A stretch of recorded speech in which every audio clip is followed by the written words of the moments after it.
Est-ce que vous vous êtes déjà demandé si Apple avait connu l'échec? La marque est avant tout connue pour ses succès, mais dans le grand arc-en-ciel de la tranquillité se cachent en réalité quelques ratés. Retour sur les flops de la firme californienne qui ont forgé son caractère. À la fin des années 90, Apple est au bord de la faillite. Pourquoi? De nombreux mauvais choix avaient été faits à l'époque, et qui dit mauvais choix dit forcément fiasco. Allons-y donc de façon crescendo pour découvrir la partie sombre de la grande histoire d'Apple. Le saviez-vous, Steve Jobs a toujours détesté les ventilateurs dans les ordinateurs. Et devinez ce qui s'est passé pour le successeur de l'Apple 1 et 2? Eh bien oui, on lui a enlevé son ventilateur pour en faire une machine ultra silencieuse. Tu m'étonnes. La suite, des pannes en masse à cause des surchauffes et un tarif bien trop élevé, ce qui a conduit à son retrait du marché après seulement 120 000 exemplaires écoulés entre 1980 et 1984. Coup dur pour cet ordinateur qui apportait plusieurs nouveautés, comme le fait de pouvoir écrire en minuscule, jusqu'ici c'était majuscule exclusivement. Il intégrait aussi un pavé numérique et des flèches directionnelles pour naviguer plus facilement dans le système. Également, il avait un écran épousant parfaitement les formes de l'unité centrale, contrairement à l'Apple II qui lui en était dépourvu. L'Apple Lisa mériterait une vidéo à lui-même tellement son histoire est longue et passionnante. Pour résumer simplement, cette machine est entrée en développement peu de temps avant celle du Macintosh. À la base, il devait être très basique, un écran noir, une interface classique en ligne, mais très vite, l'interface graphique avec icônes, fenêtres et menus contrôlables à la souris s'est ajoutée à la liste, ce qui en ferait une véritable première sur un ordinateur à sa sortie, avant même le Macintosh. En cours de route, et à force de vouloir trop en faire, Steve Jobs fut mis sur le côté et relégué sur un autre projet, celui du Macintosh. Le Lisa sortira quand même, et surprise, il est aujourd'hui dans cette vidéo, car oui, il a eu un triste sort. Commercialisé entre 1983 et 1985, le Lisa ne rencontrera pas son public à cause d'un prix excessivement élevé. Le Macintosh, bien moins cher et possédant lui aussi une interface graphique, viendra lui mettre le coup final à sa sortie en 1984. Et je pense que tout le monde connaît l'anecdote, mais dans le doute, je la redis, Lisa est aussi le nom de la fille de Steve Jobs, bien qu'au début ce dernier ne reconnaissait pas avoir choisi le nom de cette machine. Pour cette raison, préférons l'excuse de l'acronyme Local Integrated Software Architecture. Premier ordinateur portable de la marque, ce gros bébé pesait tout de même plus de 7 kg. On peut donc plus parler de Macintosh transportable que portable, mais bon. Il intégrait pour la première fois un écran LCD ainsi qu'une batterie de chameau pouvant tenir entre 10 et 12 heures facilement. Mais une fois de plus, c'est aussi son prix qui a eu raison de lui. Pour finir malgré tout sur une bonne note, c'est ce Mac qui a envoyé le premier mail depuis l'espace en août 1991. En 1986, Apple a tenté une excursion dans un monde un peu à part du sien, celui de la mode. Sans se poser de questions, elle a présenté une gamme complète de vêtements et accessoires sobrement intitulée The Apple Collection. Et pas besoin de vous dire que ça n'a pas marché. Parce que oui, vous vous en doutez, c'est aujourd'hui de l'histoire ancienne. Quoique vous pouvez toujours acheter des t-shirts et goodies à l'Apple Park, une sorte d'héritage. À la grande époque de la bataille entre la PlayStation, Nintendo 64 et de la Saturn, Apple avait voulu tenter une percée dans nos salons. Avec sa Pipine, une console de jeu conçue en collaboration avec Bandai, la promesse était certes de jouer, mais également d'offrir la possibilité de naviguer sur Internet. Oui, en 1996. Malheureusement, face à la concurrence qui proposait des catalogues de jeux plus intéressants et enrichis ainsi que des prix plus alléchants, cette console de jeu n'aura jamais su s'imposer dans le paysage vidéoludique et terminera sa carrière seulement un an après sa commercialisation avec seulement 42 000 exemplaires vendus. De même que le Lisa, le Newton est un appareil assez étonnant à plusieurs égards, qui mériterait lui aussi sa vidéo dédiée. Je vais donc tenter de résumer aussi simplement que possible cette longue histoire. Le Newton est un des premiers PDA au monde, ce qui signifie assistant personnel de poche pour ceux ne sachant pas ce qu'est un PDA. Il est le premier produit de la marque réellement différent de ce que savait faire habituellement Apple et peut être qualifié d'ancêtre de l'iPad. Il est arrivé dans un moment où Apple n'est plus au sommet de sa forme financière, Steve Jobs a été évincé de l'entreprise quelques années plus tôt, Apple se devait donc de trouver rapidement un nouveau relais de croissance. Elle développe donc ce que John Sculley, le PDG débauché de chez Pepsi, appellera un PDA.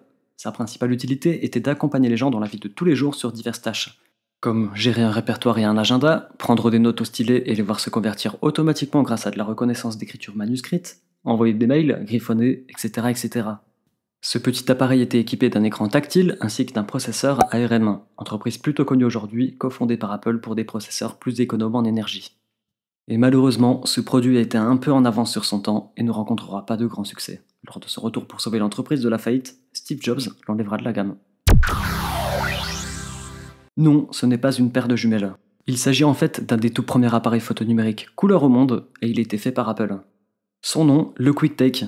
Et oui, le même nom que la fonction pour prendre rapidement une vidéo sur son iPhone. Présenté en 1994, il avait pourtant tout pour séduire. Pour la première fois, on pouvait prendre facilement des clichés couleurs en numérique, les stocker dans sa mémoire flash et les exporter simplement sur son Mac. Un logiciel de retouche était même fourni. Dans un monde qui était gouverné par l'argentique, c'était juste incroyable. Mais pareil que Newton, Steve Jobs le sacrifiera à son retour chez Apple. Rentrons désormais dans les échecs un peu plus récents de la marque, et quel candidat mieux placé que le G4 Cube. Une magnifique machine dessinée par John Ive. Son design donne l'impression que ce cube lévite au-dessus du sol, tellement beau qu'il est exposé au musée d'art moderne de New York. Il s'inspire du Next Cube, le premier ordinateur de Next, la société qu'a créé Steve Jobs lors de son éviction d'Apple. Une sorte de clin d'œil quelques années plus tard, après être revenu chez Apple en sauveur. Et souvenez-vous, en début de vidéo, je vous ai dit que Steve n'aimait pas les ventilateurs. Eh bien, il a recommencé. Le G4 Cube n'en possède pas. Vous voyez le problème arriver de nouveau. Dans le mille, tout comme l'Apple III, il était sujet au problème de surchauffe. L'air rentrait naturellement par le dessus avant de ressortir en bas, ce qui n'était pas suffisant dans bien des situations. C'est bien dommage pour une machine aussi exceptionnelle de l'extérieur comme de l'intérieur, où des efforts immenses avaient été fournis pour pouvoir faire entrer autant de composants dans un si petit espace. On est en 2000 pour rappel. Les grosses boîtes beige étaient encore la norme. Mais ce n'était pas son seul défaut, la coque translucide l'entourant pouvait avoir des micro-fissures sans raison particulière, le bouton tactile servant à l'allumer ou l'éteindre était lui capricieux, tout ceci, en plus d'un prix excessif, ont fait qu'Apple a préféré arrêter rapidement les frais en abandonnant ce petit G4 Cube. Si je vous dis qu'Apple a tenté une excursion entre 2010 et 2012 dans les réseaux sociaux, est-ce que vous me croyez? Peut-être même étiez-vous inscrit sur Ping? Plus de suspense, en effet, c'était un réseau social consacré à la musique, uniquement accessible via iTunes. Son but était avant tout la recommandation de musique entre amis, vous pouviez suivre des gens ou des amis du coup, afin de découvrir leur univers musical. Hélas, face à Facebook ou Last.fm, ce service n'aura pas duré longtemps. Rares sont les fois où Apple présente un produit qui ne verra jamais le jour. On attend toujours que FaceTime soit open source par exemple, mais pourtant, en 2017, lors de la présentation des iPhone 8 et 10, un produit va être annoncé sans jamais sortir. Sa silhouette était d'ailleurs visible sur les boîtes d'AirPods, c'est dire à quel point Apple y croyait. Mais bref, trêve de suspense, je vous parle évidemment d'AirPower. Cet objet permettait de recharger 3 appareils sans fil en même temps, comme l'iPhone, l'Apple Watch et les AirPods, et ce, qu'importe l'endroit où on les posait sur sa surface. Tout était prêt pour une sortie quelques semaines plus tard, jusqu'à ce qu'on n'ait plus de nouvelles.